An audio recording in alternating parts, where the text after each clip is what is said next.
experience with Kara, which is the spiritual name of my late wife, Bonnie. Yeah, that's the one I had too. She took me back to Calvary, and I experienced what Jesus experienced on the cross. I literally was there and experienced everything he did. That's why I know he really did exist. Okay? Wow. And the Scripture is absolutely factual. So this is something very important. And I've also been taken back to the baptism of Jesus in the River Jordan by John the Baptist. So I know all of that existed, and it really did happen. Either that or okay, now that makes sense. In the world. Yeah. Now, see, I can accept that because I believe in reincarnation and past life experiences, and I have a lot of them myself.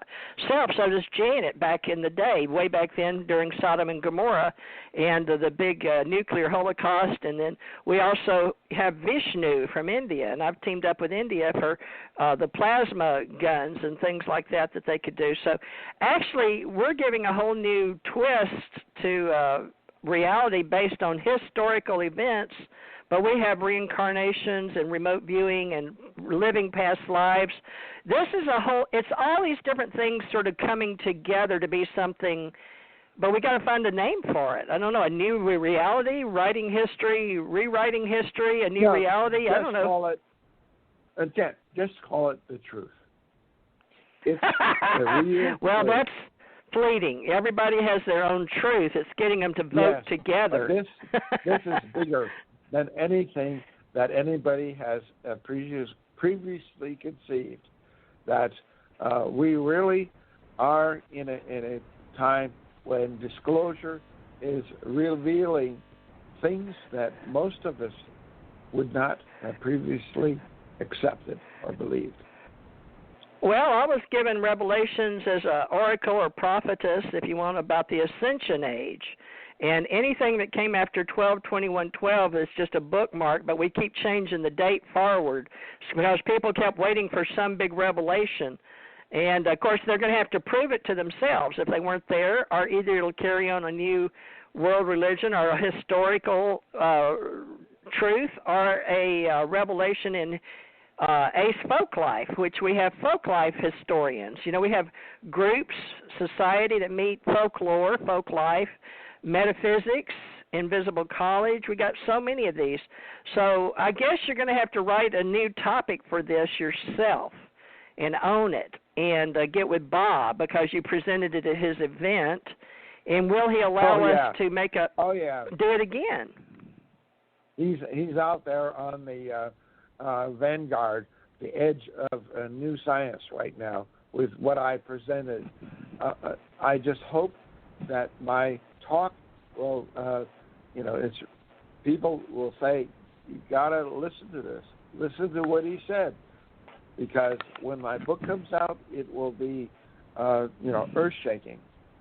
Basically, that the Revelation chapter 12 has been fulfilled. And in the sequence of events, chapter 12 is only,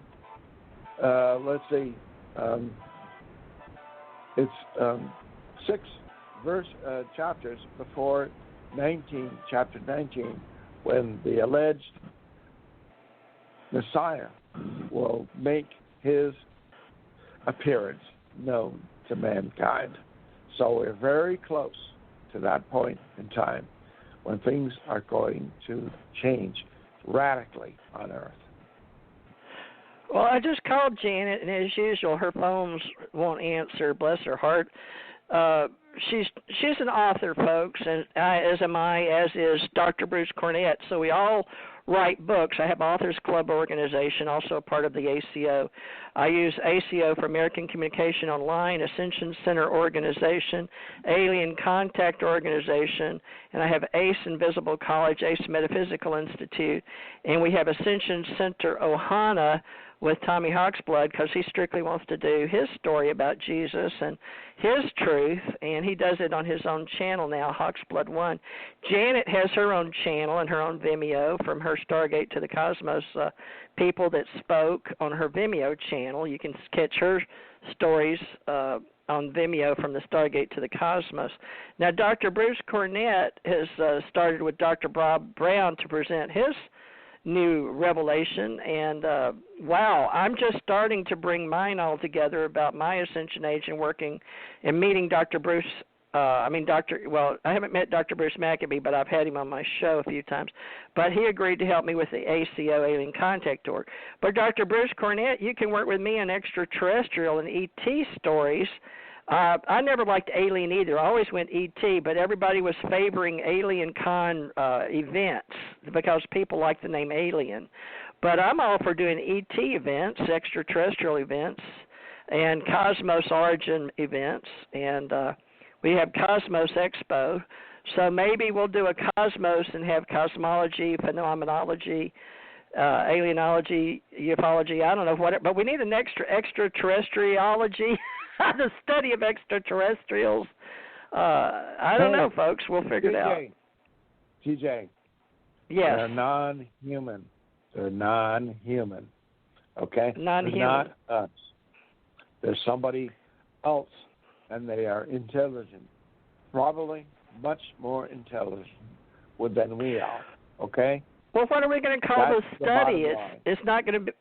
They won't recognize it in arts and sciences, or even theology. Of course, they're maybe not going to recognize it because of ego and narcissism, and the idea that we are the center of the universe, that we are the most important of God's creation.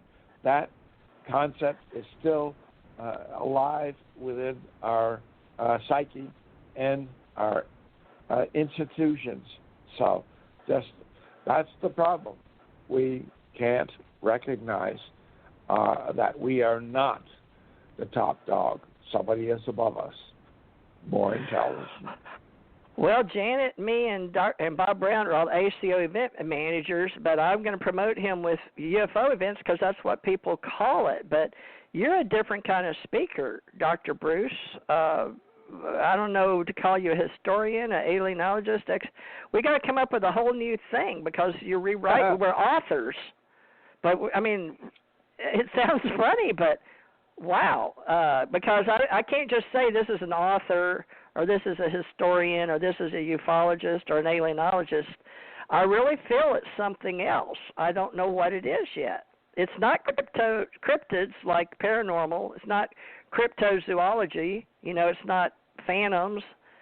It's a new strain of knowing, but only you know it until you and that Deep Prasad talked about, a very young genius, talked at our conference about was that things are going to change. We have to accept that things that are paranormal and supernatural are real, that our concept based on the scientific method is flawed, and that we have to begin to accept that even dreams are real. They're not just imaginations in our brain, that things like that actually are happening. And once we begin to understand that all of this paranormal stuff is not, it just can't be swept away and dismissed, that it is actual factual material that is appearing to people, then we can begin to understand what our reality really is. Well, I believe that things change, and I've always written about that in newspapers, even back in weekly newspapers in Ohio County, Kentucky. But you came down here in '94 and started this UFO business, and with that guy. Anyway, you were here, Hoagland, Richard Hoagland, and the Moon. Wasn't that in 1994 right. in Gulf Breeze? Right. Well, what did y'all call that event?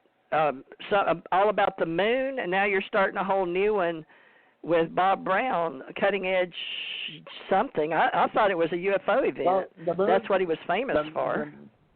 Yeah.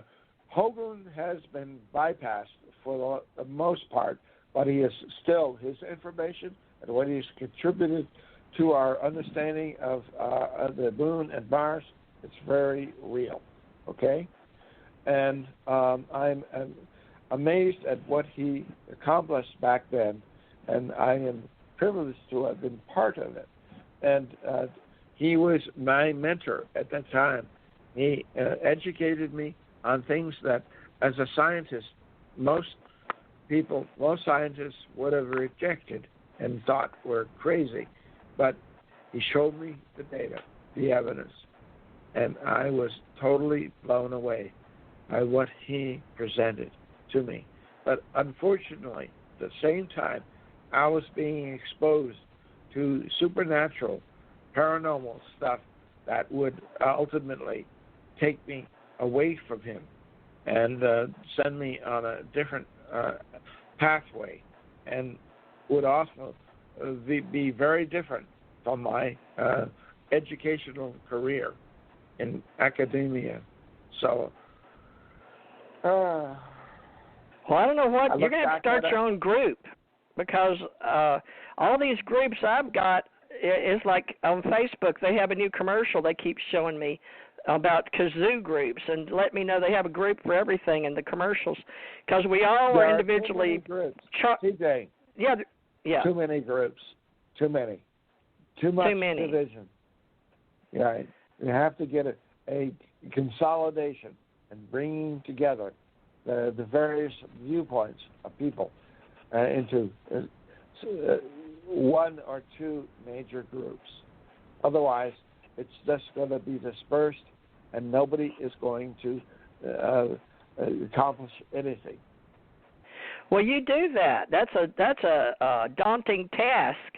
That's a God task. I've got I've got a call out to godlike people, because I was a Wayne Dyer fan, and he's dead now from cancer, like my daughter did. So everybody's crossing over, but they say, well, dead isn't real now because it's just going to another realm of existence in the spiritual plane, you know. So we got to find what is all this.